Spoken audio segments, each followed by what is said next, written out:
புதருக்குள்ள இருந்து கரடி வர மாதிரி வந்துகிட்டு இருக்க. பைக்குள்ள வந்து பைக் உள்ள போயிருச்சுடா. இதுக்குள்ளயா? கண்ணுதான் நல்லா தெரியுதுல, ரோடு இங்கிட்டு இருக்கு, போய் தொலை வேண்டியதுதானே. நான் என்ன ஓட்ட தெரியாதுனா?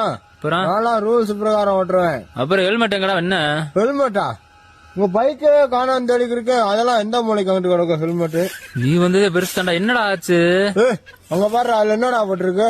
யூ டர்ன் போட்டிருக்காங்க. எப்படி வா காமிக்கிறேன். என்ன காமிக்க போற? இடுப்பு அடைச்சிட்டாங்களே. பாரு அதுல என்ன போட்டிருக்கு? அதுல என்ன போட்டிருக்கு? வளைய வேணா நேரா பொங்கன்னு போட்டிருக்கு. வளைய வேணா நேரா பொங்கன்னு போட்டிருக்கா? ஆமா. அங்க போய் நம்ம வளைஞ்சு தானே போனோம். வளைய வேணா நேரா பொங்கன்னு போட்டிருக்கான்ல. அவன் சும்மா நேரா பொங்கன்னு போட்டிருந்தா கூட நான் சுதாச்சிருப்பேன். அவன் வளையாத நேரா பொங்கன்னு போட்டிருந்தா நான் நேரா போனேன். பைக் எங்க போச்சோ?